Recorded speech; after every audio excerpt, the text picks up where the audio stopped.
But It's okay. I'm never formal. So I'm not wearing a tie. So yeah, I told Eric Weathers the other week, hey, I'm going to do a draw stream, but it's not formal. And he said, okay, I'll leave my tie at home. there you go. But welcome everyone. We are now officially live. Mhm. And I kind of wanted to try something a little bit different from maybe live streams that I've done in the past, mainly just because this is interesting to me at the time. So I've got two knowledgeable guests. This is always like, when I talk about comics, I'm always nervous about people calling me out on how little I know about. There's just so much to know about comics. Um, Understandably, yeah. yeah, it's like the pressure. I don't want to be like the fake geek guy or something. But Yeah. anyway, so I'm glad to have I've got Eric Breen on, who's very knowledgeable about comics. Rumor has it, maybe he was there for some of the questions. We'll see. And then we have Joe Corallo as well. And yeah, we're gonna be. I've got a lot of questions about Jim Shooter in particular, but I guess we're gonna kind of talk about '80s comics. And then to me, this is like a comic book shop discussion. So I don't Sure. know. This is what I might be asking questions about. Let me say hello to the chat here real quick. Dojo Coon Comics says somebody wake Clint up. Do I look tired? I feel tired. You're the youngest one here. I don't. Thanks for pointing that out, Joe. In case I nod off. Yeah, we got Cam here. Cam 1138. Hey, sweetie. Hello. Devil Flyer is saying hey to everybody and hell to everybody. We've got one for everybody. There we go. Thank you, Devil Flyer. And we'll see as people get in here, but let me lay the groundwork here for just a little bit. So I like to, especially when I'm writing comics, especially Downcast, which I'm like over branded today, but my head's cold, so there's that. Um, but but I really like to go back and look at this particular time period in comics that I just feel like it always felt like you were treading new ground with the storytelling. I just love it. There's something so fun about it.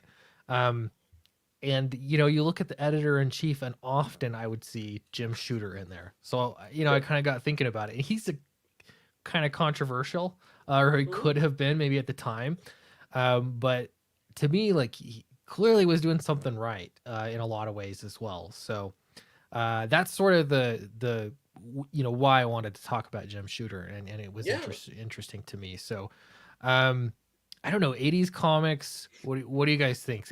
Where does that rank for you as far as comics go? Let's start with you, Eric. Uh, from a from a fan perspective, I mean, I always look to the '60s because that's what started Marvel, and without that, you don't get the '80s, obviously.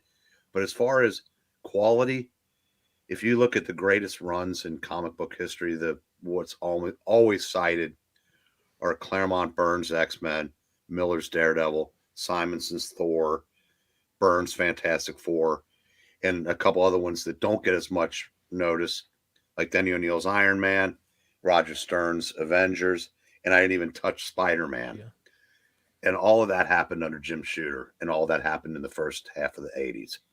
Mhm. So, well, the X Men obviously started in the late '70s, but the rest of them Yeah. in that first half of the '80s. So Yeah. it's hard to top that. I mean, we're never going to see that again, but I will match that period of creativity with anything in the Yeah. history of comics. I love it. Joe, what do you think? Yeah, I know. It's I like going back to that era a lot. I mean, it's tough. It's one of those situations where that era definitely stands out for me a lot. Especially the Jim Shooter going into like the early DeFalco era. I think some people blend it a little bit because there's a lot of like that, like the late 80s Marvel. I think a lot of people, especially from what I've noticed in like YouTube, they gravitate towards you'll hear stuff about like Jim Lee's X-Men and Tom McFarlane's Spider-Man and stuff like that, and that's all after Shooter. Later. Yeah. Yeah.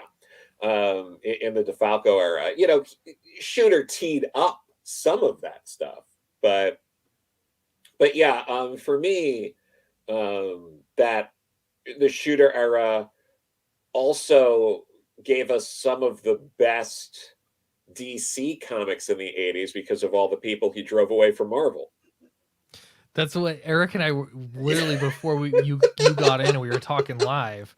And I was thinking about it. I'm like, oh, I'm really glad that he got pushed away because I mean, Batman Year One is up there with one of my favorite Batman stories of all time. So, oh sure, yeah, I mean, there's Frank Miller did a lot of great stuff there too. So, I don't know, but we don't have Jim Shooter here, but I'm curious as to what was it that made the comics so good in that area. I realize there was a lot of really fantastic creators, but to me there was also something about him driving it to be good or expecting it to be good. I don't know. What are your thoughts on that? You want to take anyone with you too, Joe? I can jump in. Part of some of it, to kind of build on what Green was talking about before, that it's never going to happen again. So much of it was lightning in a bottle. Like so many things happened because it wasn't just Shooter. Obviously, Shooter did a lot of things. Some of the things that don't get talked about as much is Marvel was kind of notorious for having a wonky schedule. Books weren't always coming out on time. He really tightened that. He worked very hard on creator rights issues, working it so people would, like, artists would get their pages back. That didn't really happen until, Shooter came in. And he was someone who hired some of the most diverse people at the time. You had Jim Owsley, Christopher Priest was a hire under him. Joe Duffy became an editor under him. Larry Hama, Annie Nocenti, Louise Simonson, Mark Grunwald was hired as an assistant editor when Jim Shooter was there. Carl Potts, and it was not only that, it was hiring people who would have longevity as well, because Carl Potts was the guy who found, he discovered and cultivated artists including Jim Lee, Whilce Portacio, and Art Adams, in addition to quite a number of other people. So he did a lot to bring in he brought in so many people that we still talk about today. He got David Michelinie, who was over at DC before. I think, the way the timing works, the DC implosion happened. Books that Michelinie was working on at DC were falling through. Although not Karate Kid. Karate Kid was canceled 3 months before the implosion, but people, canceled issue 15. And I think Eric Estrada was still doing the art. Anyway, so he goes over to Marvel, and unlike a lot of other creatives, he had a really good relationship with David Michelinie, to the point where David went with him when he started doing Valiant. Him and Bob Layton. For whatever reason, those two really gelled with him in a way that some of these other creators didn't. Yeah, I think what else helped with Shooter was he was a talented creator in his own right. Yes. He had done the Legion as a teenager.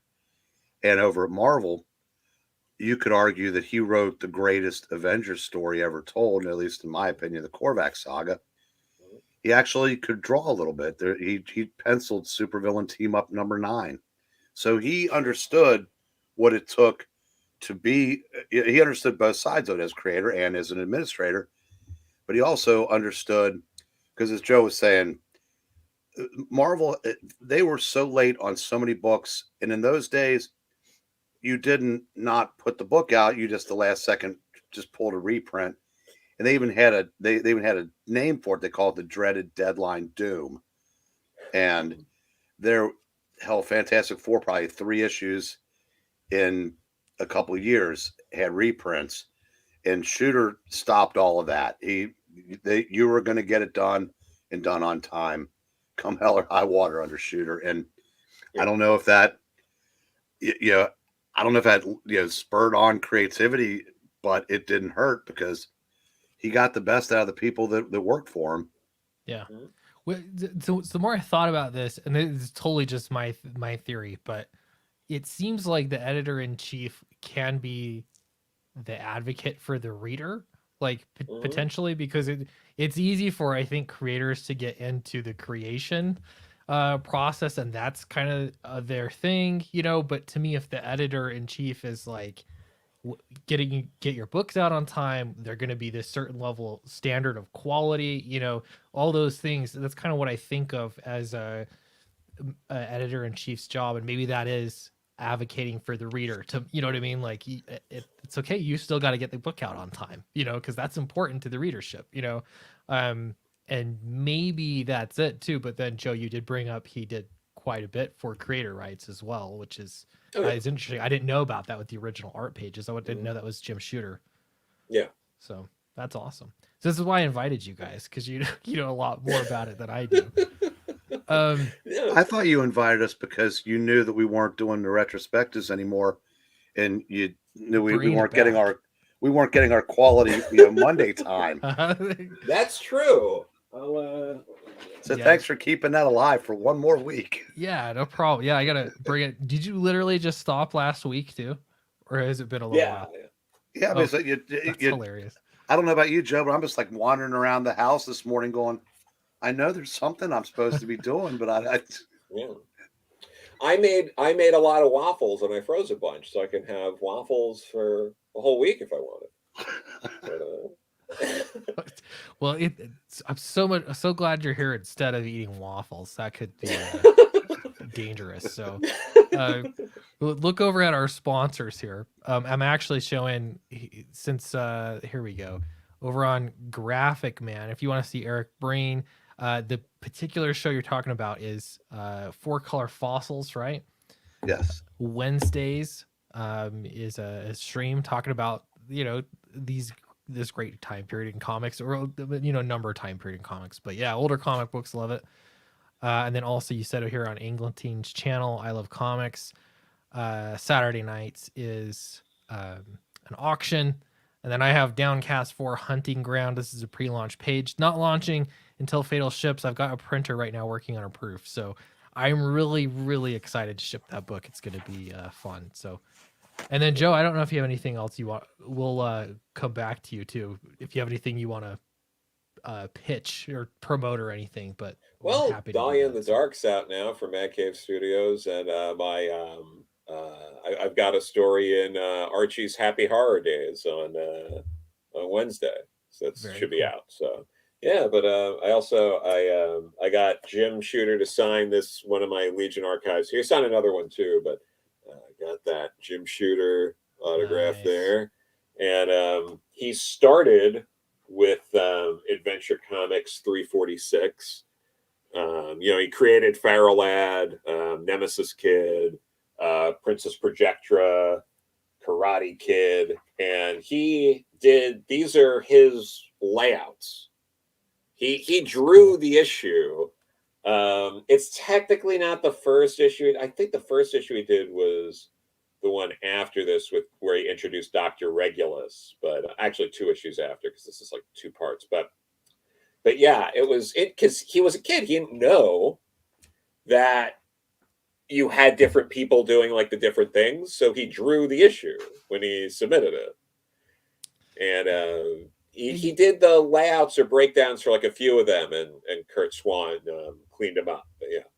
Yeah, I saw someone post in the chat. He started writing when he was 13. Is that I'm trying to remember. There we go. Here we go. Jim started writing at age 13. Yeah.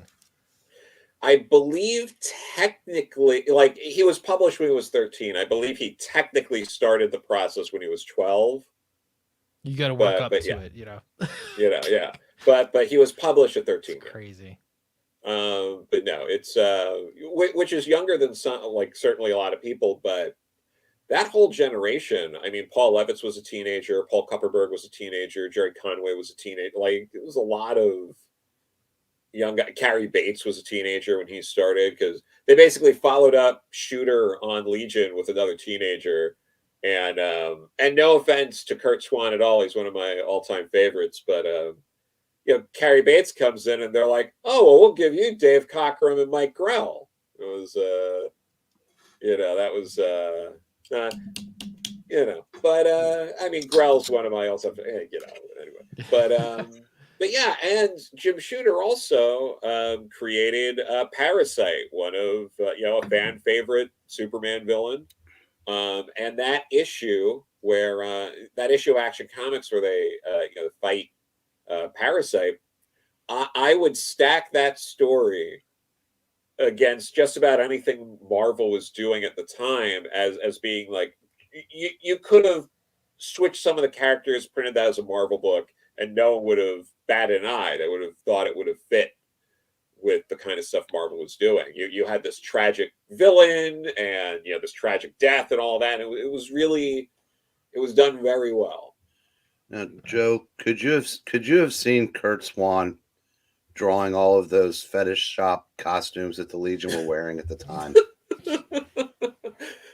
I don't think so. I don't think he would have been up for some of those redesigns that they started under Cockrum, and then Grell really ran with it. You know what I didn't realize, and I know this isn't anything to do with Shooter, but I finally saw a picture of Kurt Swan. He looked like a staff sergeant. Yeah. And I'm wondering who the hell had the guts to tell him he was off of the Superman books after Crisis. Yeah, no, it's he was I'm pretty sure it was Jeanette Kahn. They brought a bodyguard, maybe. Because you didn't need somebody Shooter's size to tell that man that he was off a book. Oh yeah, no. But also with what was going on is you had Jeanette Kahn at DC while Shooter's there. A couple of years in, she got this mandate of we need to really ramp up recruitment and really compete with what they're doing. And it timed really well with all the people looking to jump ship from Shooter, because Shooter was brought in at Marvel in '76. Here's again why this can never really be replicated, because he rose to editor-in-chief in, I think it was under 2 years. Because I believe January of '78 he was already editor-in-chief, and he came in 76. And it's kind of ironic because Marv Wolfman was the one who called and brought him over from DC as an assistant editor and writer. And he shot up the chain really quick because that was a very tumultuous period for Marvel where, it was, there were a bunch of hippies who were just, oh, you be the editor-in-chief now. No, you be the editor-in-chief. And, if you pick up a book from '76 and then '77 and then '78, it's it'll be editor-in-chief Jerry Conway, editor-in-chief Len Wein, editor-in-chief Marv Wolfman, editor-in-chief Archie Goodwin, and you're like, what is happening? Shooter was the first guy to get a third paycheck as editor-in-chief, I think, in about a 6-year period. It was something like that. Yeah, it was crazy.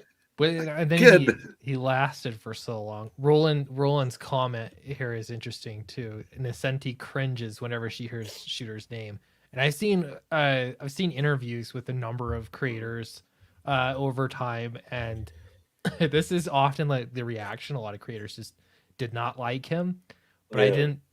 I didn't. I mean, there are explanations why, but it seems like it was just more of. It was just this open thing. People were sick of Jim Shooter in some cases. Oh yeah, and I'm seeing Annie on Sunday, so maybe I'll ask her about it. But I do ask, yeah.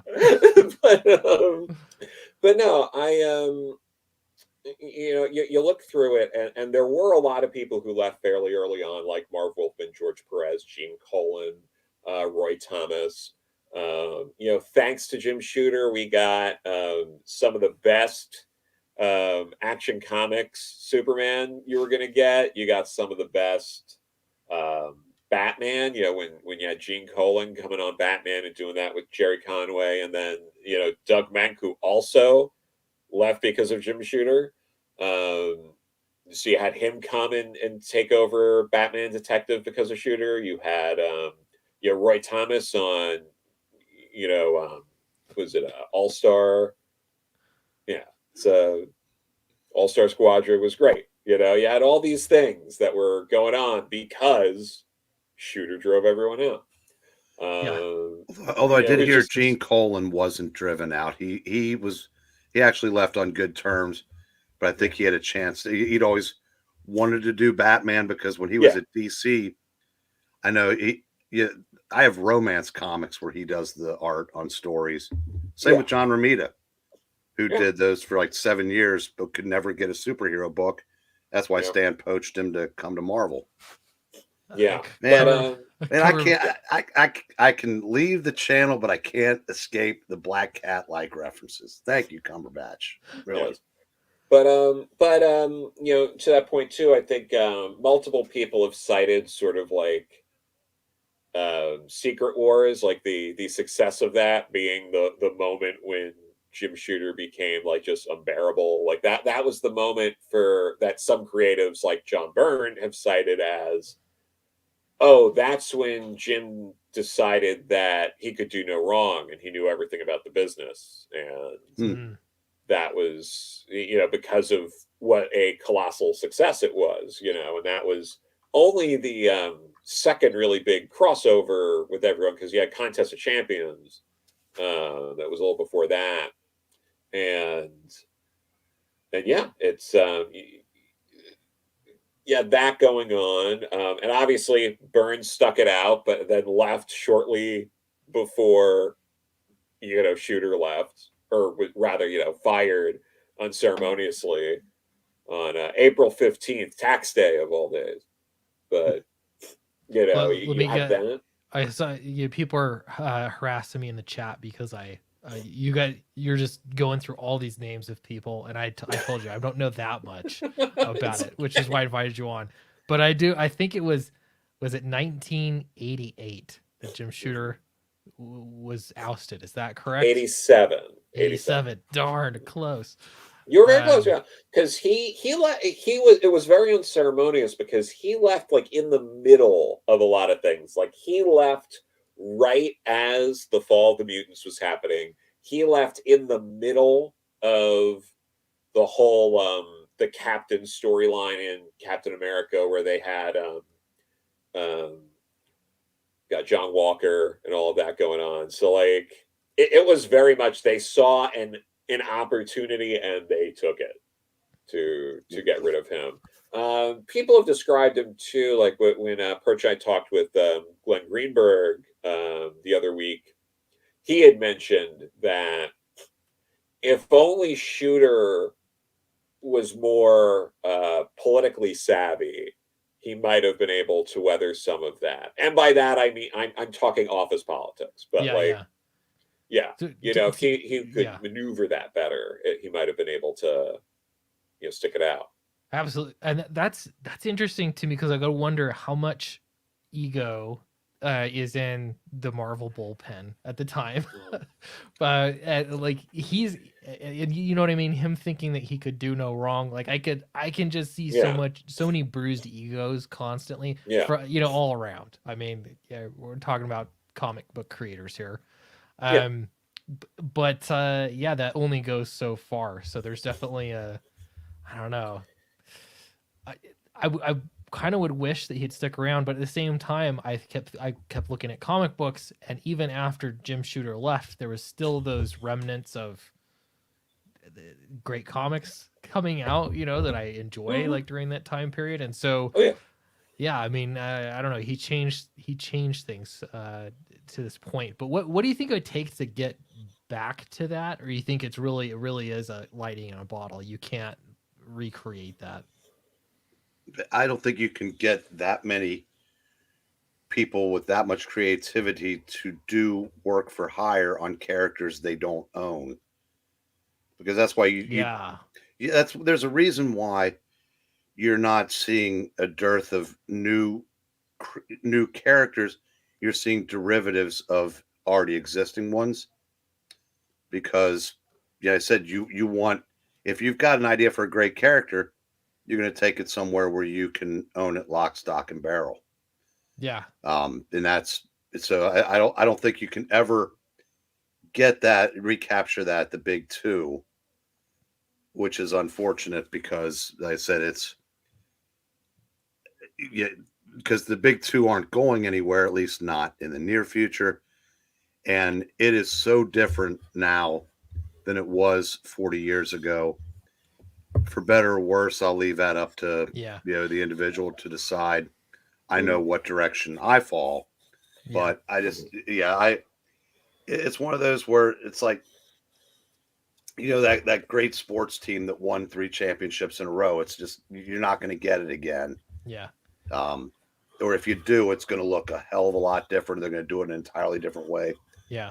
Well, it's a really good point that you bring up about now creators going creator owned route is just so obvious, and like it seems like every comic book creator wants to eventually go that way anyway. Like that's the retirement plan or whatever, and so they're just saving their good ideas.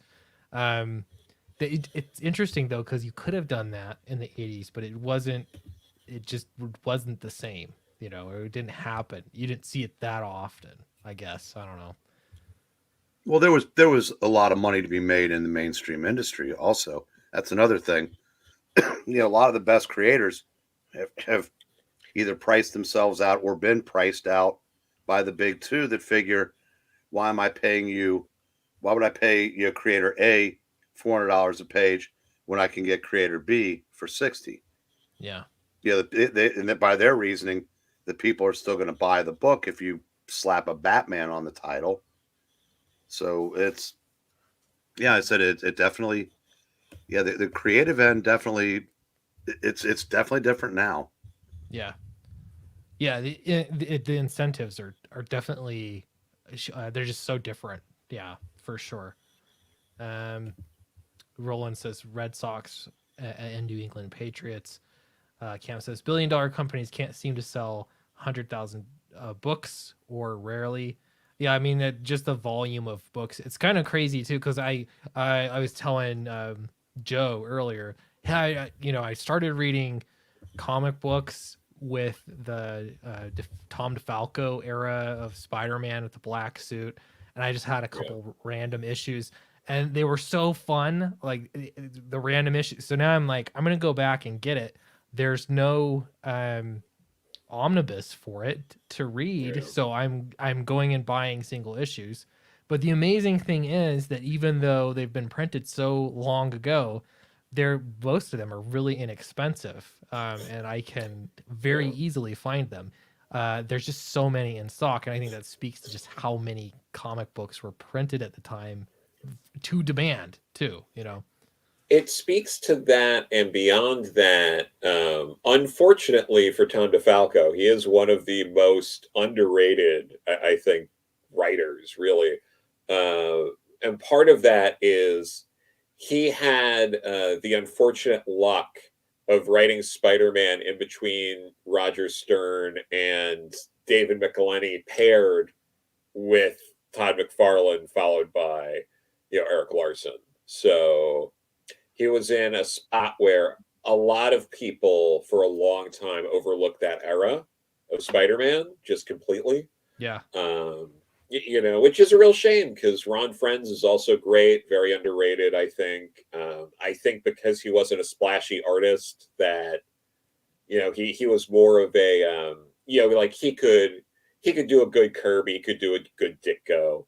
If you read his Spider-Man carefully, he goes from going for more of a Ditko to then segueing into more of a John Romita Sr. after he did about 38 issues. of Superman, and it was like very it's not Spider-Man, but it was done very intentionally. Like he was like, "Oh well, I want to do my Ditko run, and then when I get to do more than Ditko, I'm gonna go a little Shift more gears. in Romina Senior." Yeah, like and that like subtle like kind of stuff is just great. Yeah, I love it. I've got like I don't know, I think like 8 issues now put together. But I've been looking, I was like, I don't think other than the first one, what is it? 251, something like that. 252, yeah, 252. That one's like a couple $100, but yeah, I think most of them were really, really affordable. So I'm gonna get them, and I've even thought about binding them and making my own. yeah. Hiring it out for someone to make my own a bound version. I think that'd be kind Yeah. of fun. So But you got the Roger Stern omnibus, though, right? I do, yeah. Yeah, that has 252 in it. So you're good. Oh, okay. I didn't realize that. Yeah, there we go. I yeah, haven't because read it yet. technically it was co-written because like Roger Stern was leaving the book, Oh, that's so right. like he left kind of abruptly, and DeFalco finished that. So you have that one already. Okay, cool. Then then I'm set, so I can. I'll just pick up where it left off then, and Yeah. do my own bound version. So I've been wanting to do that. I think it'd be kind of fun. So Yeah, I mean, one of the things too that I think also led to that era of Spider-Man kind of being overlooked as well was the Hobgoblin stuff ended up kind of being a mess. yeah. They just had different people were coming in and leaving and had different ideas, and editorial would be like, no, don't do this, or let's not have him be that character, or let's stretch this. Yeah, I read about it, and that like this takes us back to Jim Shooter, and according to stuff I read online, they were blaming it on Jim Shooter, and that he kind of really shook things up there at the end. That was part of the problem with it.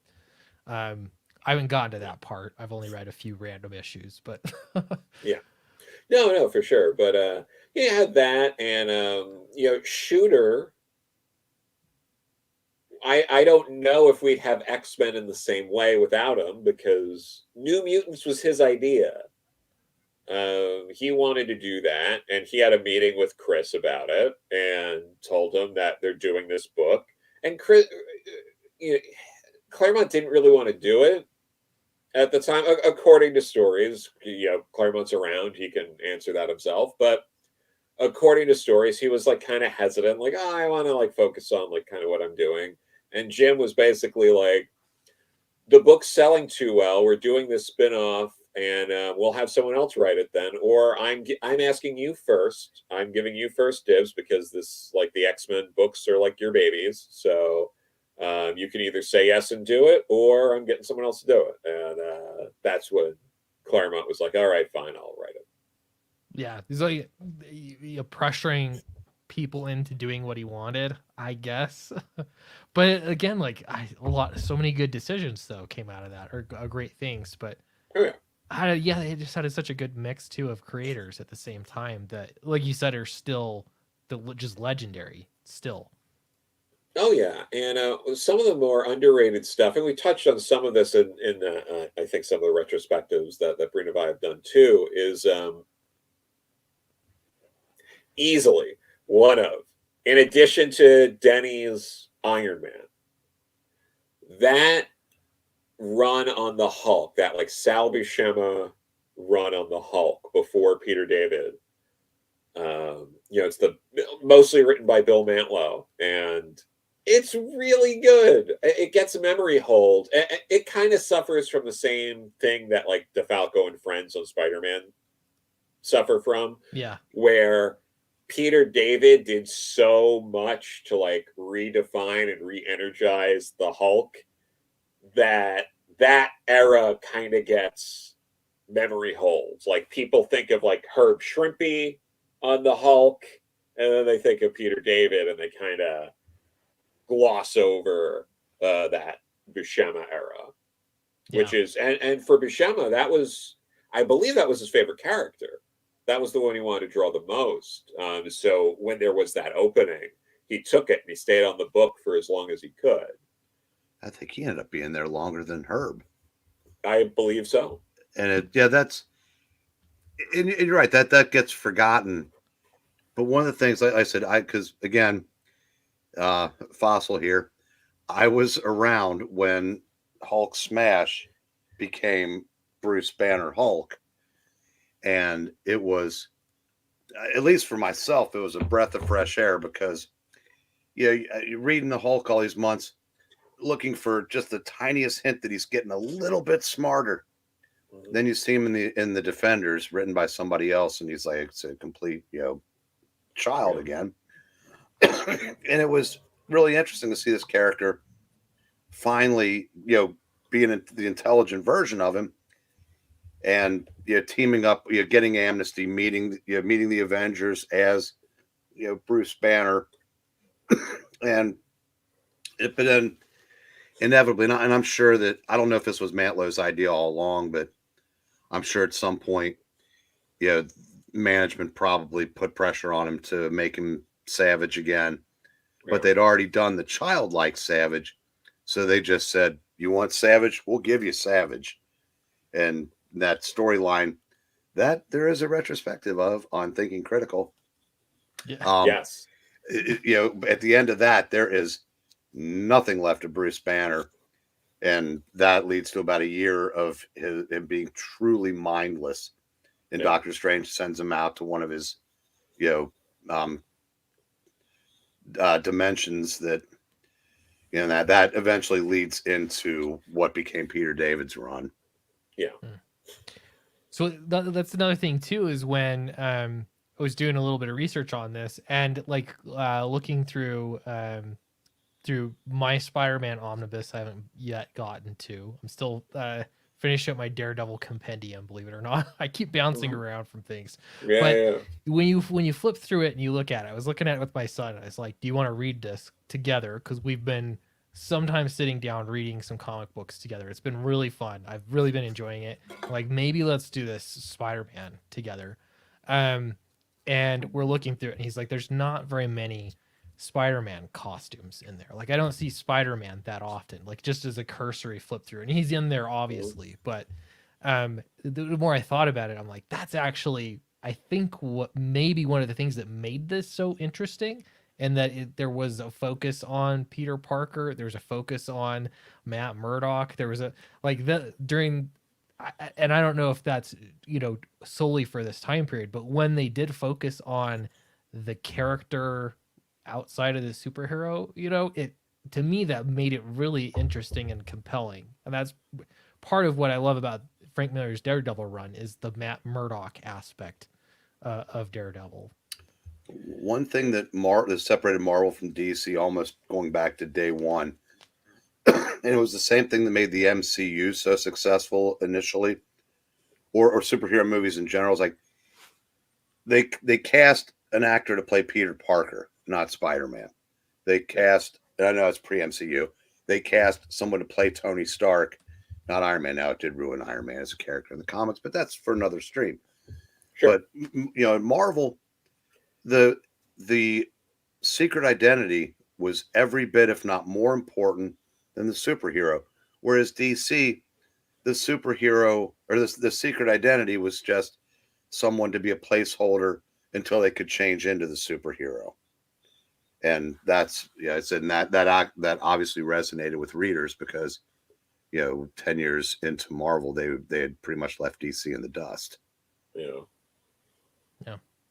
mean, no, it makes a lot of sense. I'm curious, only slightly, because I keep thinking back, and I'm seeing people in the chat discussing how you could make things better, I guess. But my question is just this one specific thing, and how could any publisher re-incentivize creators to put their best ideas into those like big two characters? I'm curious, and it seems like almost like you couldn't now. It would just be a lot more difficult. But I don't know, any ideas there how you would do that?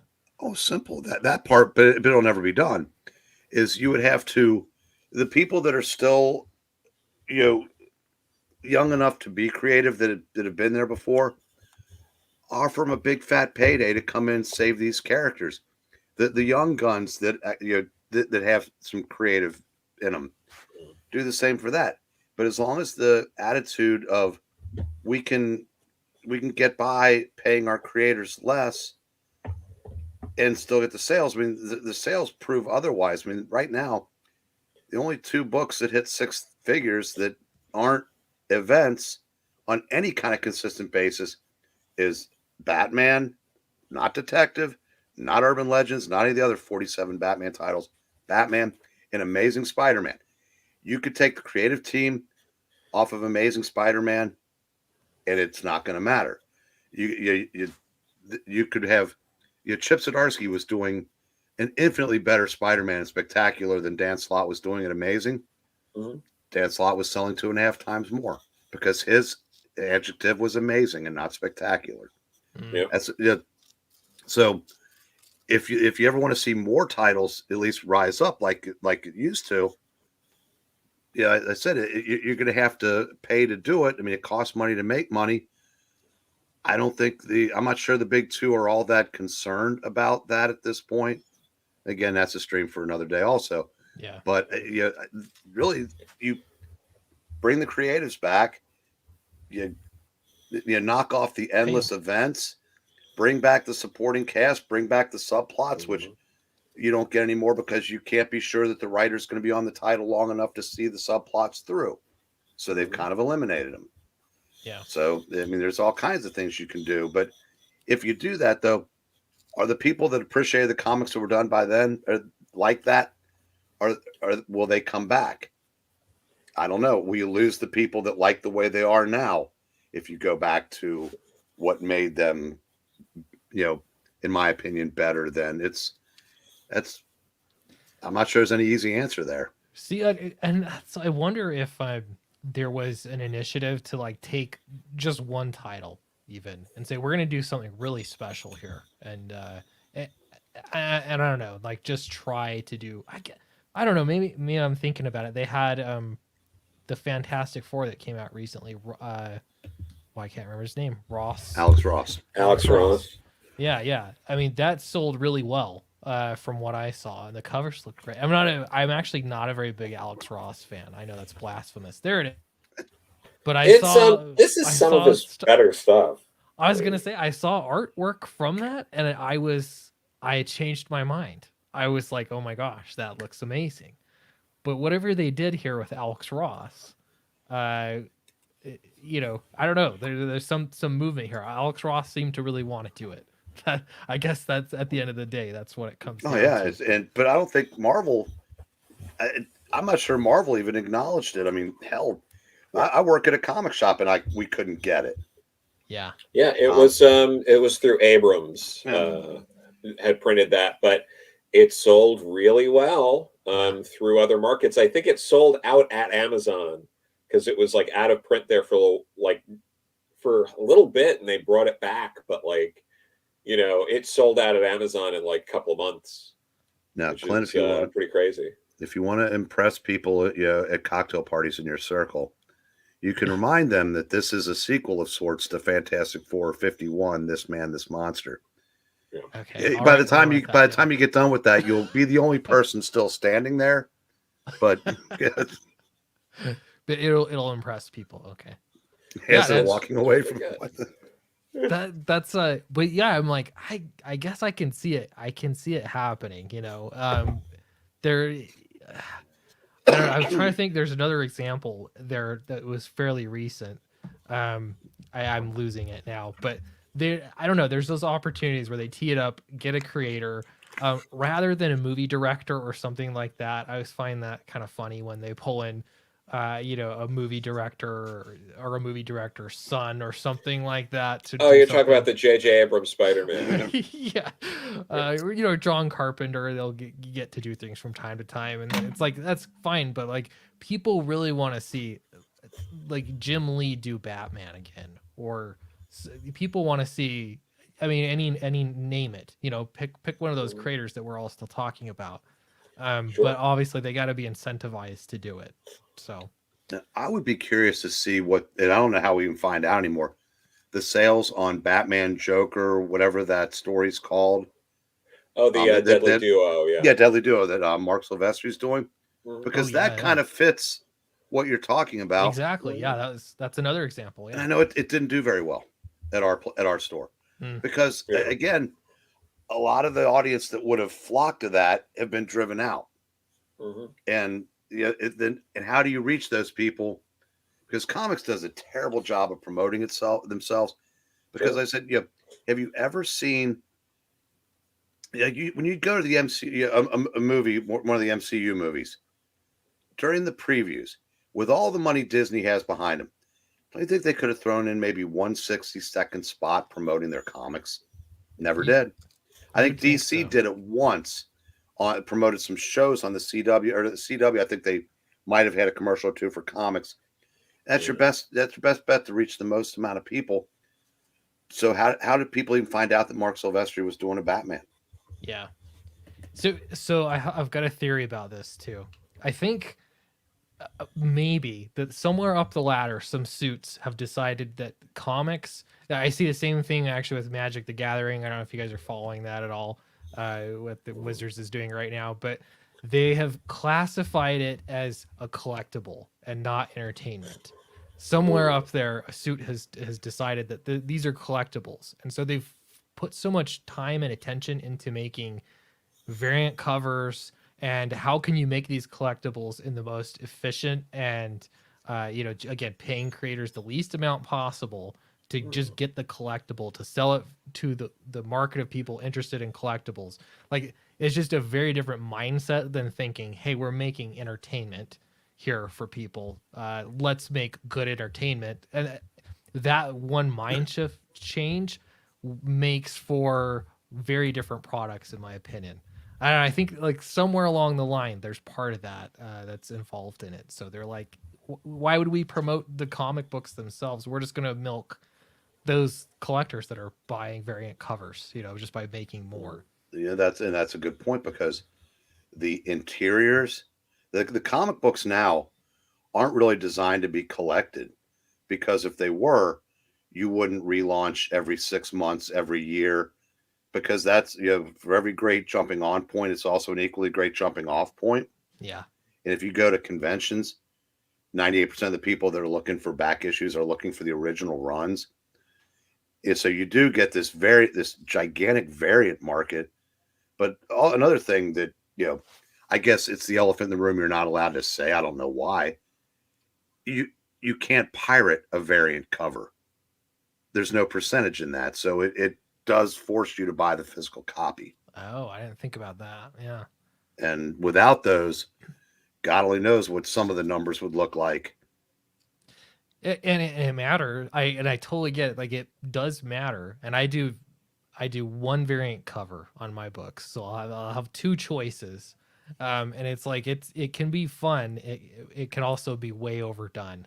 That's for sure. But yeah, that I don't know. It just to me like it just seems like you'd want to invest more into the entertainment aspect of it.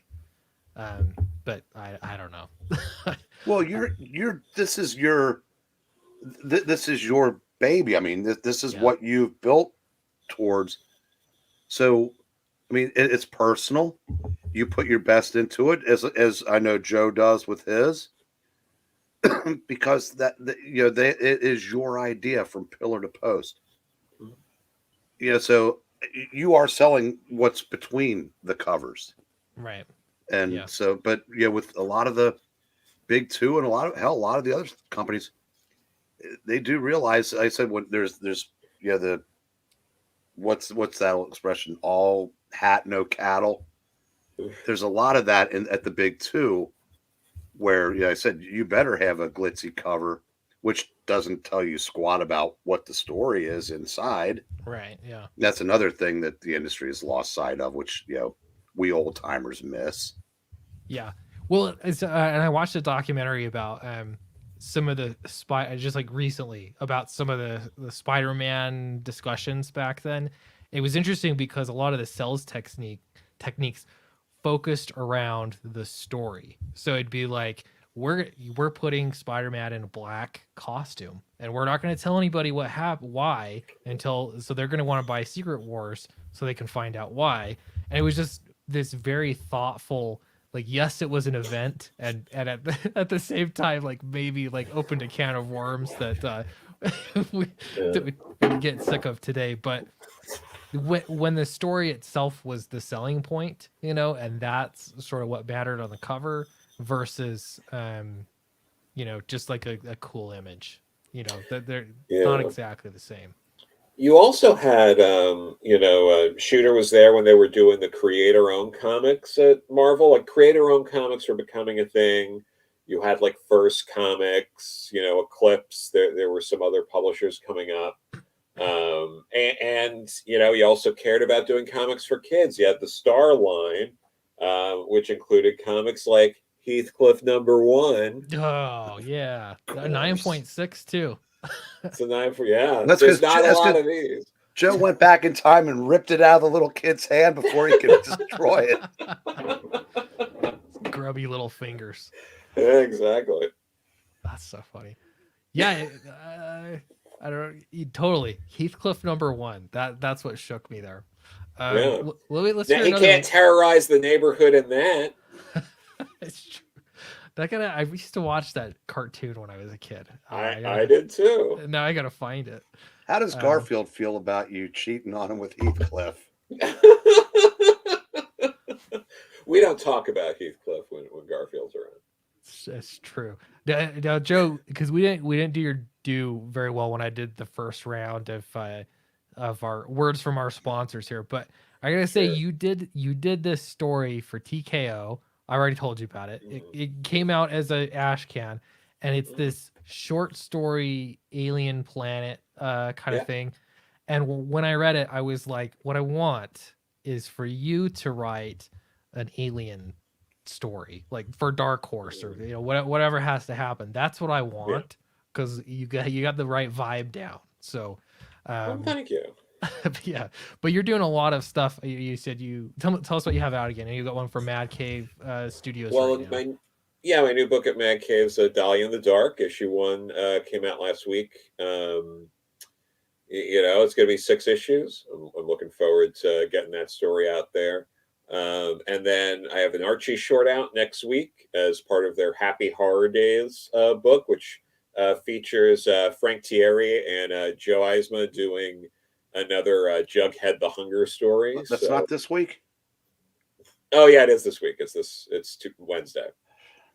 Joe, I'm having trouble keeping up with all your stuff. It'd help if you put a little effort into it.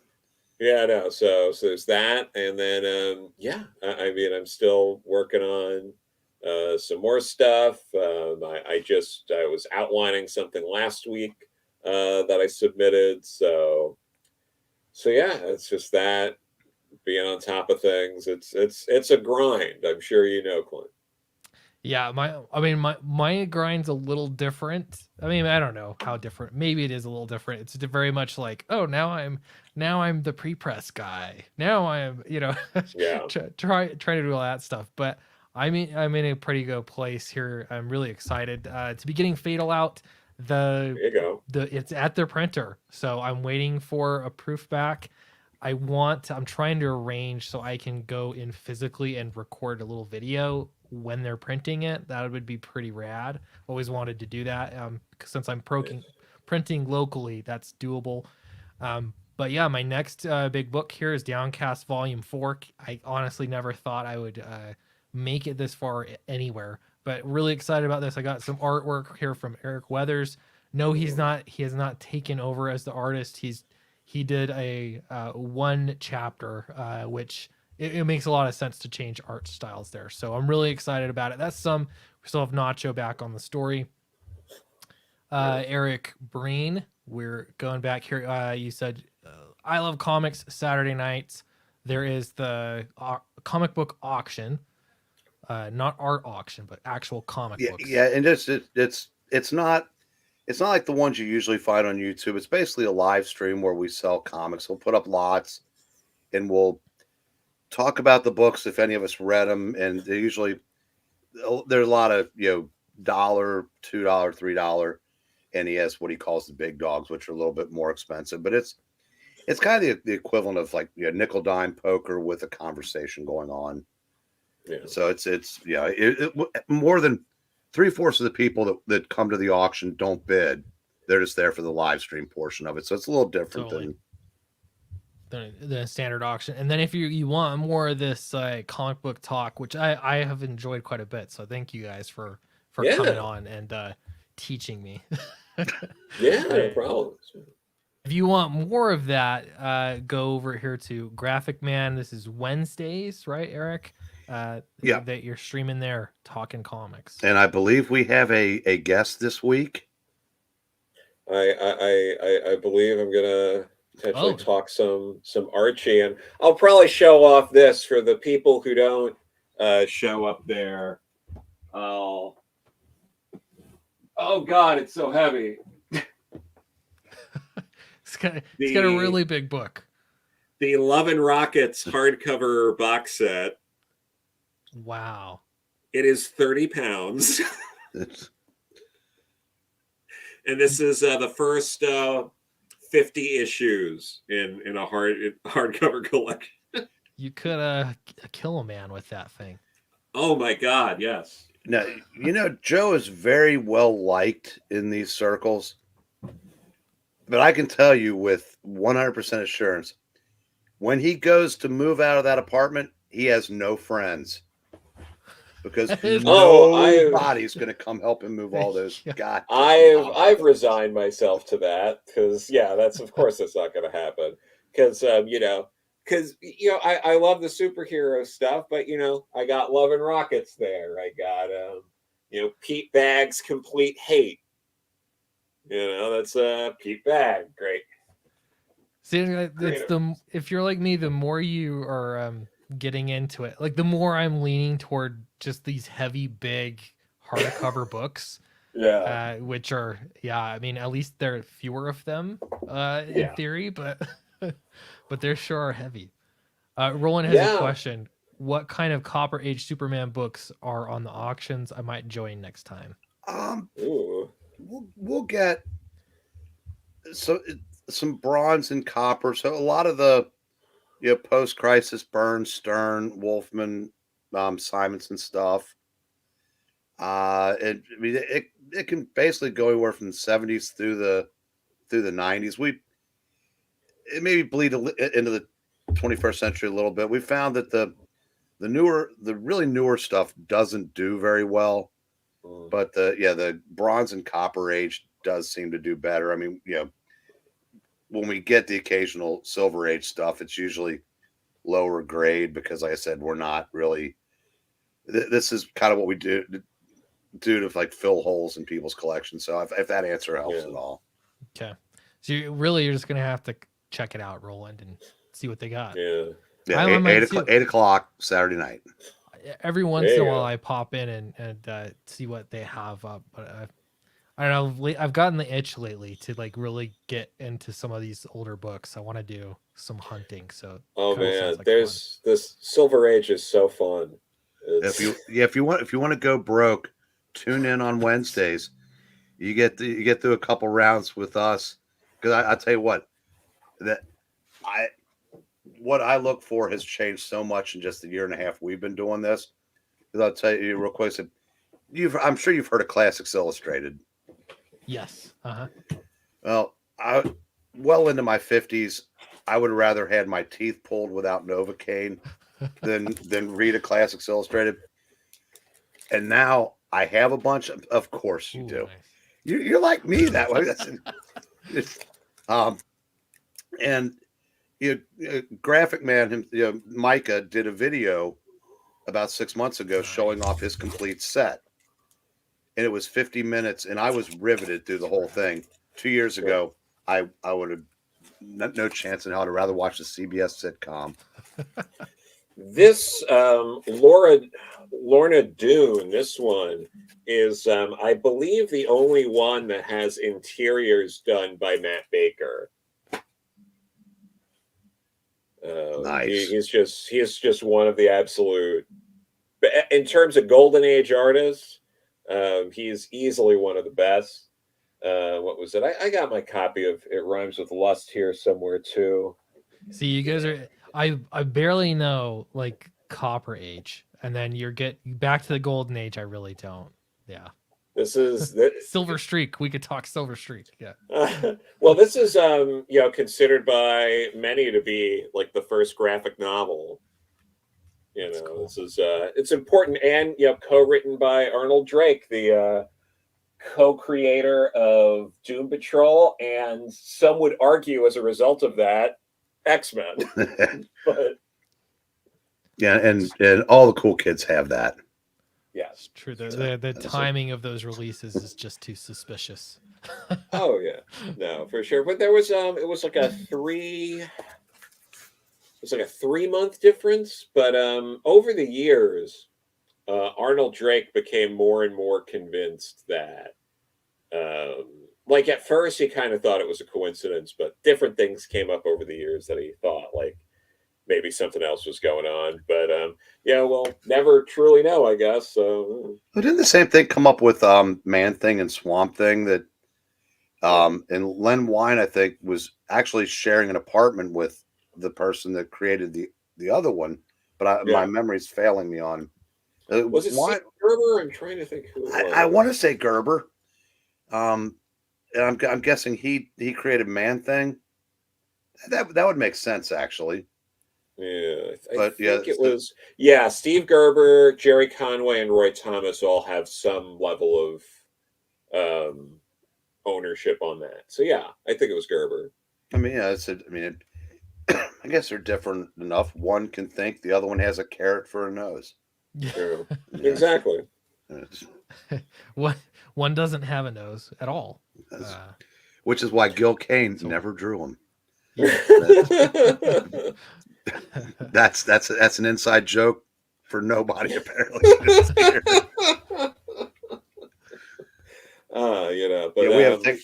Hey, real quick, we have a thing on Wednesday nights when someone shows Gil Kane, because he's known for the up the nostril shots, and if we are demonstrating too much appreciation, Graphic Man has an alarm that goes off, and the alarm is where he mashes up like it'll be like Hank Williams doing Metallica, and it'll play for about 30 seconds. To keep you in check. Nice. Well, I like these comic talks. This is kind of my first one, I want to say, in this format. There is no format, in case anybody didn't know. But I want to get into a little bit more about just talking about eras of comics, classic comics. Just all sorts of things, comics, and enjoying the hobby. I always thought it was funny how people would say, you either are buying comics and reading comics are not the same hobby necessarily, and that's super true. I think sometimes you just buy comics, but I kind of got thinking about that, and there's a lot of ways to just have fun with comics. And so I want to experiment and do a little bit more with it. So I appreciate you guys coming on the show to talk about it, share your wisdom, and hopefully we'll do another one of these again sometime. Not like planned or anything, but sometime. Yeah, Gil Kane, some Gil Kane appreciation from that. But this is Gil Kane.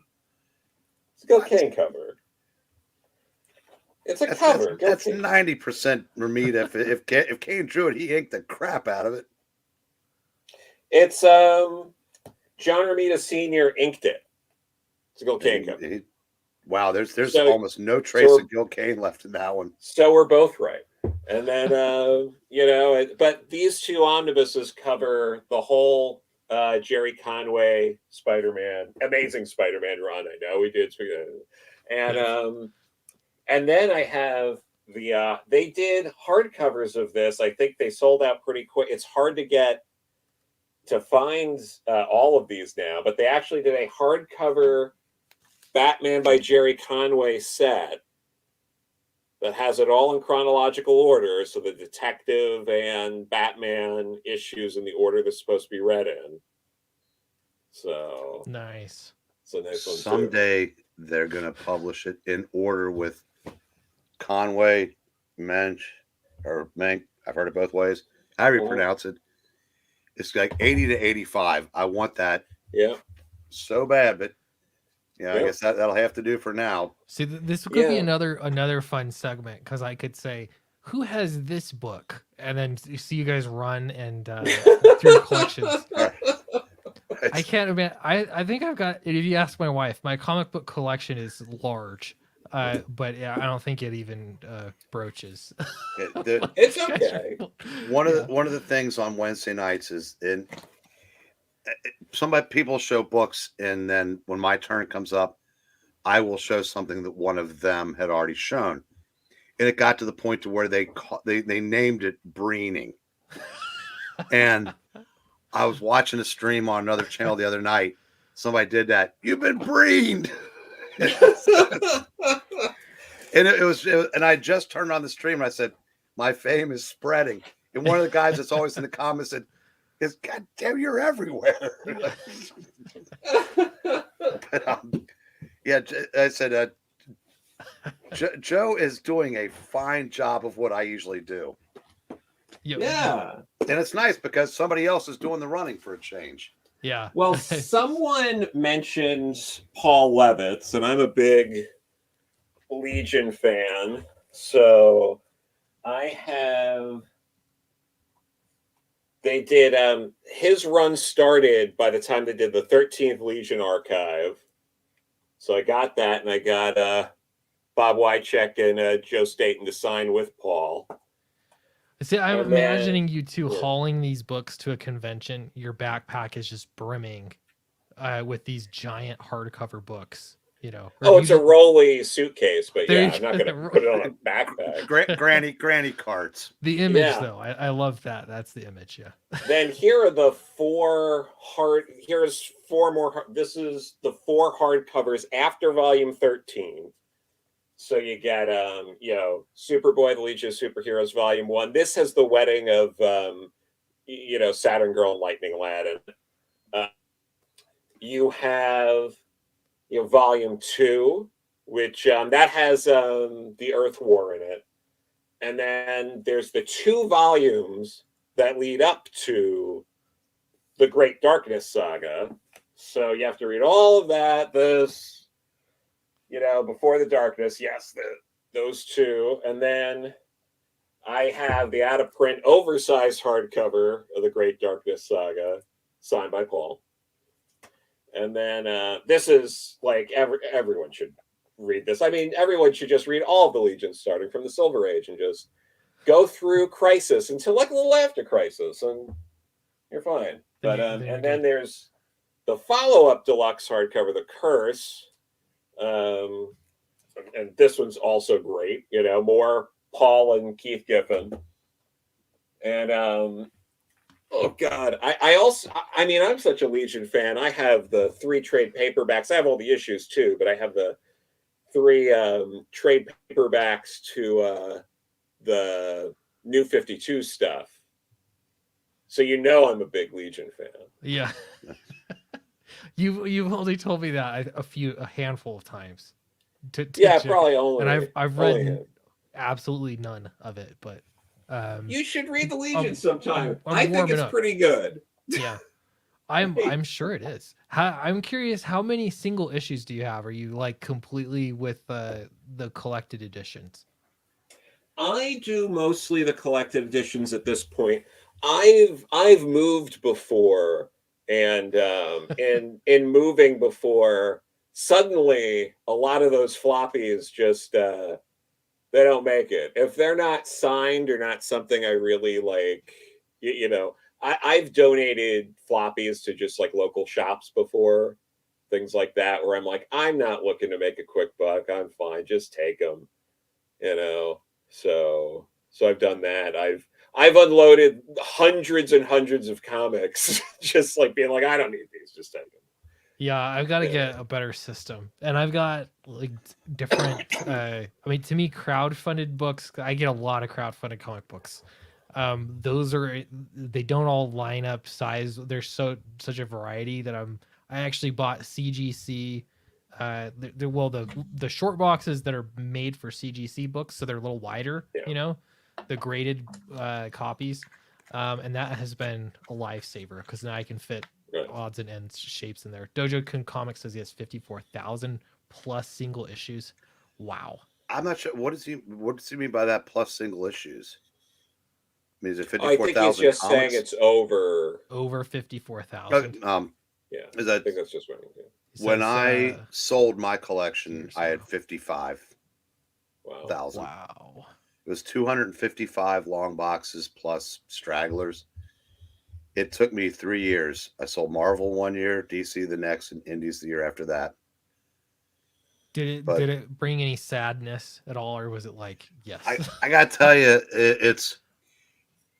I always wonder when it would hit me, and I would like curl up in the fetal position, sucking my thumb and calling "mama." Yeah. But then I realized that it was either that or the house. Yeah. I mean, I had a patch where and I couldn't figure out a way to keep 55,000 comics as a homeless guy. So once I rationalized that, it wasn't it. I mean, I miss them, but at this point, there are trades, omnibuses, epic collections, shit like that you can get all the stories. Now, I had every Marvel superhero comic from Fantastic Four 1 through Fear itself. Wow. Every one. Now, not all in the greatest condition in the world, but when you see what Amazing Fantasy 15 is going for, you realize, yeah, I'm not going to have that again. Yeah. And you can't even fantasize about having that stuff again. Because I said, yeah, I'm 60, so that's I'm not. I won't live long enough to put it all back together. If I, short of winning a lottery, which I got to play, but I told myself I wasn't going to get back into buying single issues. Yeah, it was easy. Let's put it this way: I haven't had a drink in 30 and a half years. The longest I've ever made it without buying comics, I think it's been 5 weeks. Yeah. Yeah. So, some addictions are harder to break than others. Paper crack. Yeah. Yeah. Yeah. So it's, and I won't have any friends either if I ever move out of my house. But I did make I made the switch to short boxes because as you get older, I mean, because I said I work at a comic shop, and picking up a long box of new comics, it'll bow the boxes themselves because they're not designed to hold that much weight. Well, because the paper, there's a big difference between newsprint and glossy coated paper. Yeah, it's heavy. More Legion from Paul trades. These take place after the Curse hardcover. They did like a couple more trades. A lot of like the Steve Lytle stuff, some Keith Giffen stuff. Nice. Yeah, that's moving with trades. Because when I moved to this house, I had a lot of trade paperbacks. I used to was my preference. Those are so heavy. Just like the paper stock and the gloss, they're so heavy. Nice. Clint, do you know who Paul Levitz is, don't you? Yeah. I know of Paul Levitz. Yeah. Okay, well he was like the number 2 man under Jeanette Kahn for a while, and then he eventually became the editor-in-chief of DC. But yeah, editor-in-chief. That's how I know of his name. I found these fanzines from, I think, 1974, and one of the pages I've told you this one before, where there's this like page where all these people like Steve Skeets and people that were around in those days. Steve Skeets used to be a writer. He did Aquaman, in the 60s. Yeah, and a former Tron guy. They were just trashing this guy that showed up on the fanzines and just, I guess wrote disparaging things. So they basically spent a whole thing just like trashing this punk that nobody liked, blah, blah, blah, blah, blah, blah. It was Paul Levitz. And I always wondered, I said, did any of the people that participated in that, well, it can't be a digital lynching, I guess a print lynching. Yeah. If they ever had to go to him for work at some point.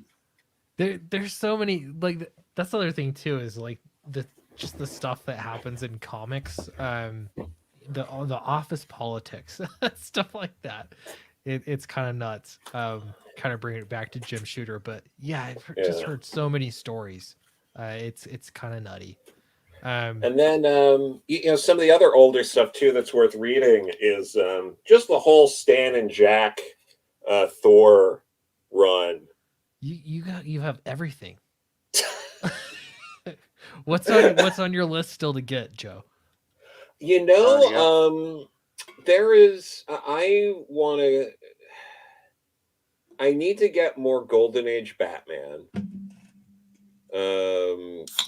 There's always going to be stuff that's on my list, and there's new editions of things that come out. Like they're doing the absolute edition of the Len Wein, Bernie Wrightson Swamp Thing. Oh yeah, I have to get that because they also aren't going to recolor it. They are touching up the colors. They are not recoloring it. So I'm very excited about that. And there's some other editions of things that come out every once in a while, like Uncanny X-Men Volume 5. When that omnibus is out, I need to get that. Yeah. The absolute editions, that's how they get me. I got one, which is Batman Year One, and it's so cool. It's so nice. It's really nice. It's a good absolute edition. You've seen that. Have you seen that one before, Breen? I don't know if I have or not. It has it's two editions of it. Yeah, here, can I pull a Breen? Here, let me see. Yeah, do it. Let me see.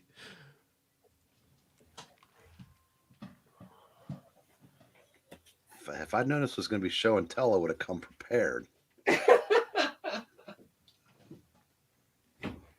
All right. And I just got this relatively recently, but it's like the box collection here, box set, but inside, and that's nice enough. But inside you have two different versions, and I'm going to get it wrong on which is which, but one is in the original, I believe it's this one. Correct me if I'm wrong, Joe. That's the original, yeah. This is the original, and it's like newsprint, uncoated paper in the inside, and it has, I don't know, just the colors fit too. Like it looks awesome.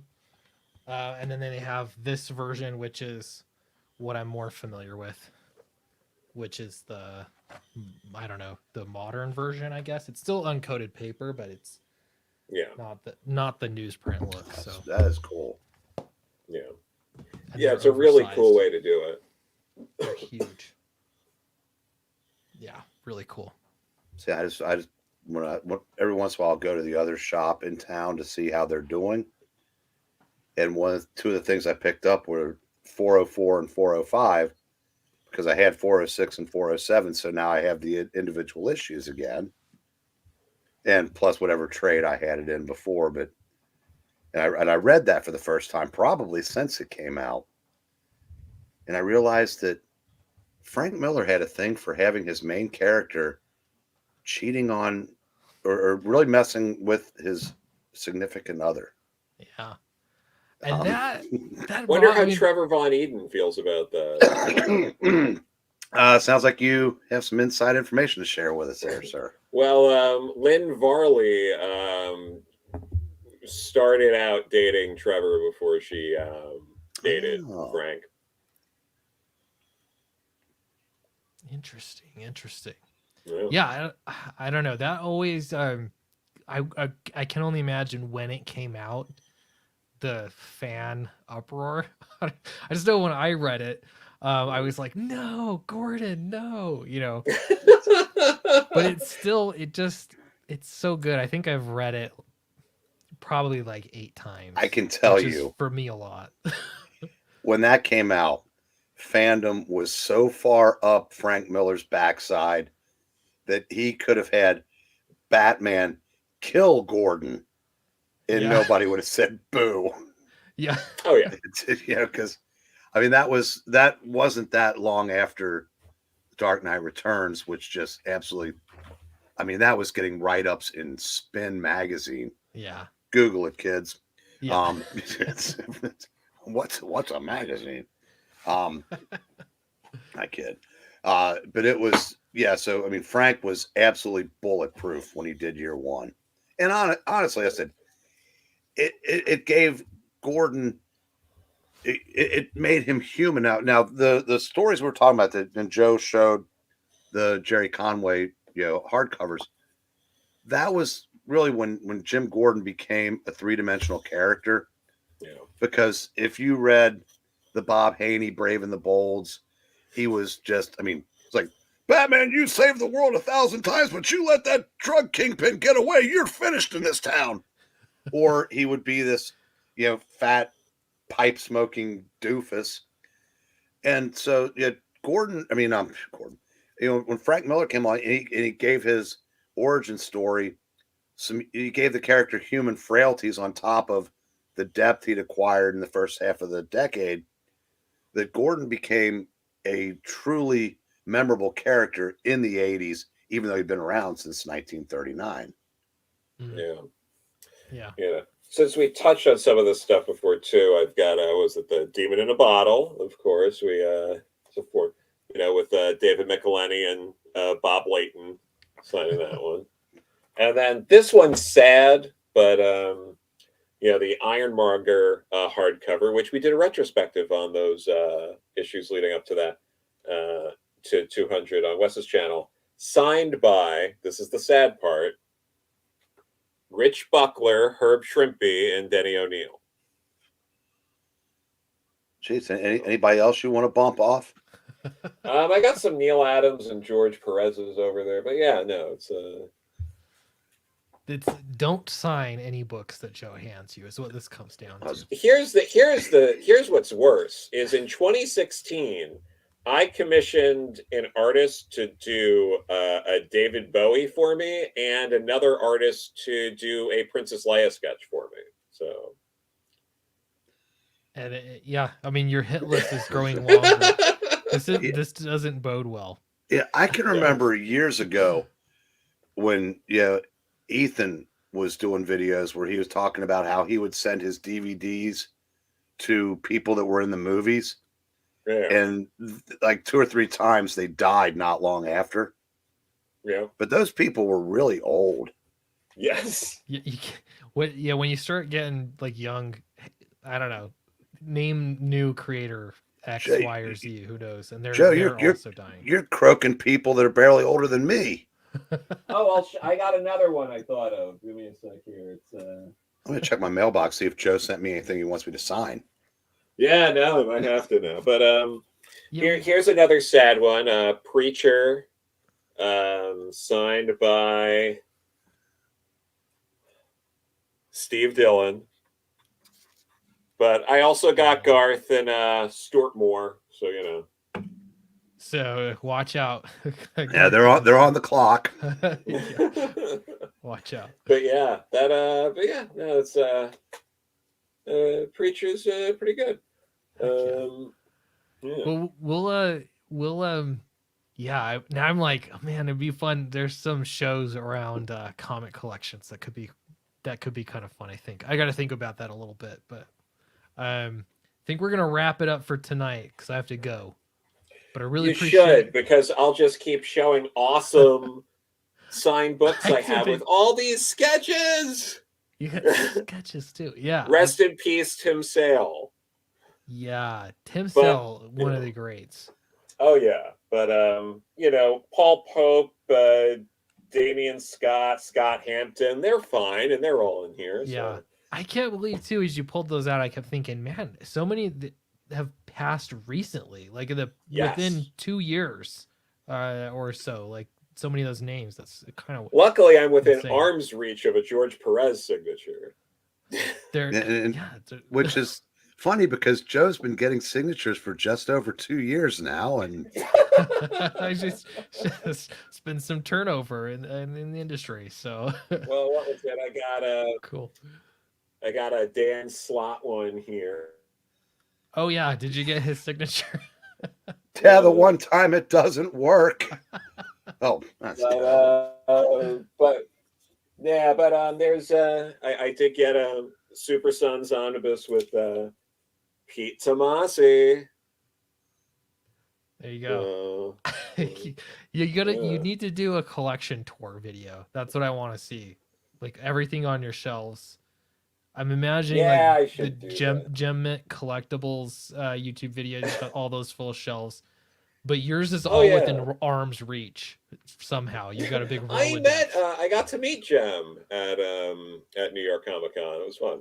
Oh, cool. I love his video. I always kind of go back in and out of his videos, but yeah, it's where I go to drool over just collections of whatever he's showing. So, all right, cool. We're gonna close it out. Appreciate my guests today, Eric Breen, Joe Corallo. Yes, It was thank fun you. talking, and yeah, I want to do another one of these. So hope you guys are up for it sometime. You know, no We're pressure. leaving, Joe. Sit down. Wave goodbye. All right. Okay. All right. Thanks everyone for watching. Don't forget to like and subscribe, and I'll see you in the next video. Bye. Night, kids.